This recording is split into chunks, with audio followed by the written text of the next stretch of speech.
Kalau hidup sederhana, cukup-cukup dengan kesederhanaan yang kita miliki. Kalau hidup dalam keadaan kaya, cukup-cukup dengan kekayaan yang diperolehi dan tidak lebih daripada itu. Dan begitulah dalam kadar-kadar yang tertentu dalam kehidupan kita, tidak melebihi daripada apa yang kita tak perlukan. Saya nak ambil kata-kata yang disebut oleh Imam Ahmad Ibn Hanbal. Ini tuan-tuan mungkin boleh jadikan dia sebagai panduan untuk menjadikan ia sebagai kalimah zuhud dalam hidup.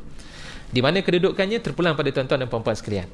Sebab dalam bab ini Imam Ahmad dia mendetailkan ada zuhud orang awam, ada zuhud orang yang khas, ada zuhud orang yang khawasul khas, ya, khawasul khawas. Ada orang yang umum, ada orang yang khusus VIP dan satu lagi VVIP. Tambah lagi, ya. Ada 3 jenis kategori zuhud yang disebut oleh Imam Ahmad. Apa kata Imam Ahmad Ibn Hanbal radhiyallahu anhu? Yaqul az-zuhdu ala thalathati awjah. Zuhud itu ada 3 bentuk. Zuhud yang pertama iaitulah tarkul haram. Wa hadha zuhdul awam. Meninggalkan perkara-perkara yang diharamkan oleh Allah. Itulah maksud zuhud. Allah kata haram, jangan makan daging babi, tak makan. Jangan lagi kita banyak masalah, kita duk tanya lagi. Ustaz, dalam Al-Quran daging babi je kan? Tulang babi boleh tak? Ya, Al-Quran tak sebut. Kan begitu disebut oleh Allah Subhanahu Wa Taala, tulang babi tak jadi masalah. Sebab Allah sebut lahmil khinzir. Contoh, bila Allah sebut saja daging babi, segala namanya babi, ya, ataupun namanya khinzir, itu tak boleh diusik dah. Bila Allah mengatakan arak itu haram, maka kita tidak mendekati perkara yang diharamkan oleh Allah Subhanahu Wa Taala sama sekali. Maka itulah ta'rifan zuhud bagi orang-orang awam. Bermakna kalau tuan-tuan dan puan-puan telah berjaya meninggalkan sesuatu yang dilarang oleh Allah Subhanahu Wa Taala, hakikatnya tuan-tuan dan puan-puan telah pun melakukan ataupun telah pun memiliki sifat zuhud. Zuhud yang pertama. Yang kedua, wathani tarkul fuduli minal halal syai'i az-zaidi anil haddi. Meninggalkan lebihan-lebihan daripada perkara yang halal yang melebihi daripada had yang diperlukan dalam hidup. Ini yang disebut dengan nama istilah kafaf, cukup. Dalam hidup dah tak fikir lain dah. Oh, cukuplah kehidupan aku ni begini. Nak kata cukup dalam hidup ni dia berbeza-beza tuan-tuan dan puan-puan, ya. Jangan samakan setiap orang kena serupa. Kalau katakan gaji 2,000 semua kena 2,000 sama, tak. Dia maksudnya ikut kepada kadar kehidupan kita. Kalau hidup sederhana, cukup-cukup dengan kesederhanaan yang kita miliki. Kalau hidup dalam keadaan kaya, cukup-cukup dengan kekayaan yang diperolehi dan tidak lebih daripada itu. Dan begitulah dalam kadar-kadar yang tertentu dalam kehidupan kita, tidak melebihi daripada apa yang kita tak perlukan. Sebab kadang-kadang kita nak seorang je pemandu, tapi kalau boleh kereta sampai 10 kereta. Semua tukar, seronok lah beli ni. Tengok keluar kereta baru pula. Ini kereta ni kalau tidur pun berjalan, dia bergerak, tertidur pun insya-Allah selamat. Tu kalau tu sebenarnya kerja kan, kita kata Allah nak jual sayang kereta lama. Ini kereta lama ni antik ni ustaz. Kan ada orang suka simpan sampai 20 tahun, 30 tahun kenderaan tersebut. Kemudian beli lagi kereta yang baru, beli lagi sampai begitu banyak. Dia melebihi daripada had yang diperlukan dalam hidupnya ketika itu.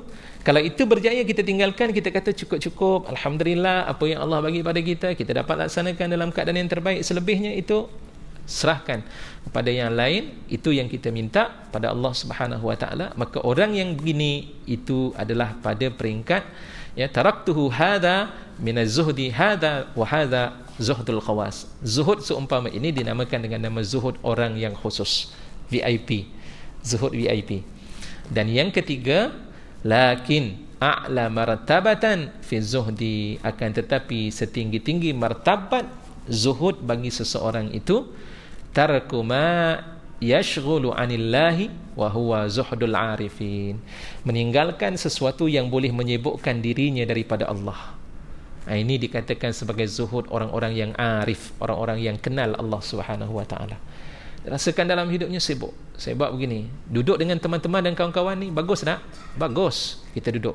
Tapi bila difikirkan, bila duduk dengan teman dan kawannya itu menyebabkan saya duduk dengan dia, menyebabkan saya tertinggal untuk memikirkan Allah Subhanahu Wa Taala. Lantas ditinggalkan perkara tersebut. Subhanallah. Dalam hal tersebut ini dia buat tadi kerana Allah Subhanahu Wa Taala, bukan sebab dia nak memencilkan diri, bukan sebab dia benci pada teman dan rakannya, tapi sebab kalau dia duduk bersama dengan teman menyebabkan dia lupa pada Allah Subhanahu Wa Taala, dia tinggalkan perkara tersebut. Ini lagi tinggi tuan-tuan.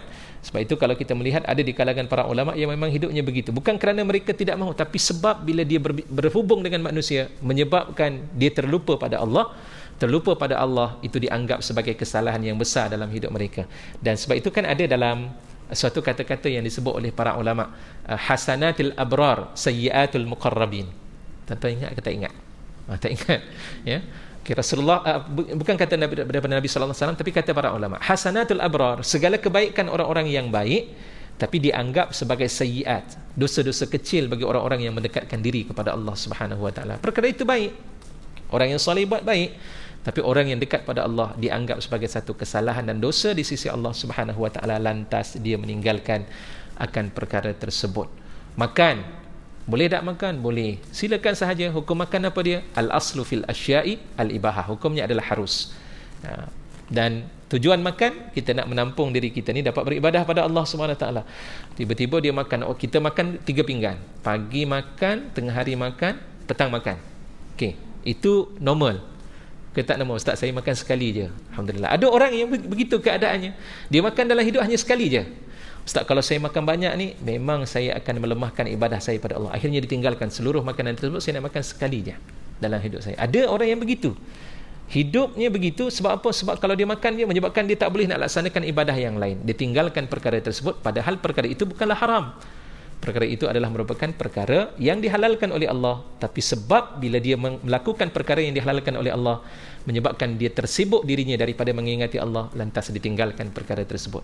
Ini adalah merupakan zuhud bagi orang-orang yang al-arif billah, mereka yang dekat dan kenal akan Allah Subhanahu wa taala. Wallahu a'lam.